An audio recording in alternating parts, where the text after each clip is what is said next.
Rostec CEO Sergey Chemezov stated that he does not believe in the lifting of Western sanctions.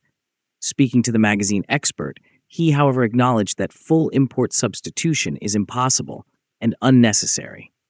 The MC-21 and the new SJ-100 are nearing completion, while the Tu-214 already has guaranteed buyers. The state corporation aims to increase its share in the civilian sector, but government support remains essential. He also dismissed concerns about Boeing's return, emphasizing that domestic aircraft should have clear market advantages. Here are the key points from the interview. On the potential lifting of sanctions, he said, "There's a lot of talk, but no real action yet." Rostec has been operating under various sanctions for over a decade. Chemezov admitted that they create difficulties for both the corporation and its partners, leading to financial losses for Western countries. However, he remains skeptical about any easing of restrictions. "If things stay as they are, we won't perish.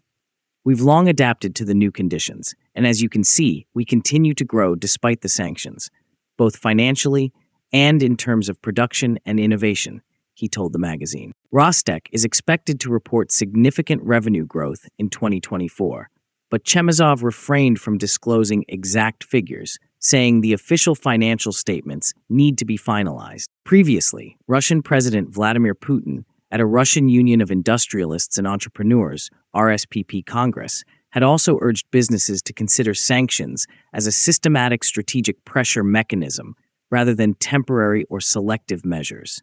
He warned, "Things will never return to the way they were before. Full freedom of trade, payments, and capital flows is unrealistic. In a way, sanctions gave us a second wind, made us more creative and faster," Chemezov said. "That's why I've said it before, and will say it again. Thank you for this window of opportunity. As for lifting sanctions, let's judge by actions, not rumors. There's plenty of talk, but no real action yet. In high-tech industries, there are no miracles. Nothing happens with a snap of the fingers." Chemezov acknowledged that complete import substitution is unrealistic and unnecessary, as some types of production lack a viable domestic market.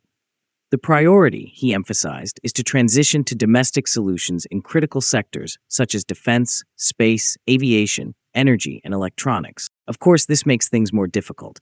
For example, only a handful of countries manufacture aircraft, and none of them produce every single component themselves. Boeing, for instance, involves contributions from Japan, Italy, Canada, the UK, Sweden, France, Australia, and several dozen other countries. The supply chain is vast. However, Russia's experience has shown that global labor division is highly unreliable. This reality has prompted efforts to develop fully domestic aircraft. We're replacing nearly 80 components, engines, other systems, even seats. This effort ensures that Russia, with its vast territory, will always have aircraft. "There will always be a way to fly from Moscow to Vladivostok," he said. But he admitted that the journey is far from over. "We've made tremendous progress in aviation, automotive manufacturing, medicine, and energy over the past 3 years. But this is just the beginning. 70% of our medical and industrial equipment is still imported." He dismissed the notion that technological breakthroughs happen overnight. Some people think creating something new is easy. You just have to want it. But in high-tech industries, there are no miracles. You can't leap ahead in 3 years when foreign companies have spent decades and hundreds of billions annually. That said, in many projects, we are moving 2 to 3 times faster than our foreign competitors. But there's still a long road ahead. Chemezov insisted that lifting the sanctions won't reverse the gains made over the previous 3 years. "The cost has been too high for us. Even if foreign manufacturers return to Russia, their business conditions will not be the same as before. The government's role is to incentivize domestic airlines to purchase Russian aircraft instead of Boeing. Rostec's job is to build those aircraft." The MC-21 and SJ-100 projects are now in the final stage, undergoing certification tests. "We are working quickly, but also carefully and meticulously. Safety is our top priority," he assured. Mass production of the MC-21 is set to begin in 2026, while production of localized SJ-100s is scheduled to start next year. Despite what anonymous internet commenters say, the Superjet is an excellent aircraft. "Just listen to professional pilots. They'll tell you it's modern and easy to fly," he noted. The localized version, he added, will be even better in some respects. The MC-21, he stated, is our future flagship, and it must compete with Boeing and Airbus, at least in the domestic market. At the RSPP Congress, Chemezov mentioned that Russia needs to produce around 200 aircraft by 2030 to replace aging foreign jets in Russian airlines' fleets. Contract orders and planes likely secured under firm agreements are among these. The bulk of these will be MC-21s, Superjets, and Tu-214s, for which we already have guaranteed buyers. And we continue to work with airlines, so this number will likely grow, he said optimistically. However, challenges remain. According to Vedomosti, there are difficulties in Tu-214 production. Initially, 4 planes were expected to be delivered this year, but due to workforce shortages at the Kazan aviation plant, only 1 will be completed in 2024. Rostec clarified that airlines are not waiting for Tu-214s. 2 aircraft will be delivered to commercial entities on schedule. All major aircraft manufacturers receive government support, Chemezov pointed out.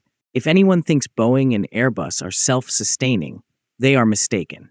Their governments pour enormous resources into them, through workforce programs, environmental initiatives, and military contracts. Rostec's order growth is mostly in military products, which are not the most profitable. The corporation aims to expand its civilian sector, but government assistance is crucial. Russia has allocated trillions of rubles to industrial support programs, including aviation, automotive manufacturing, materials science, electronics, R&D, and loan subsidies. Such measures are standard worldwide. Look at how Trump fiercely protects American manufacturers, or how China supports its auto industry, medical technology, and IT firms. Why shouldn't Russia do the same?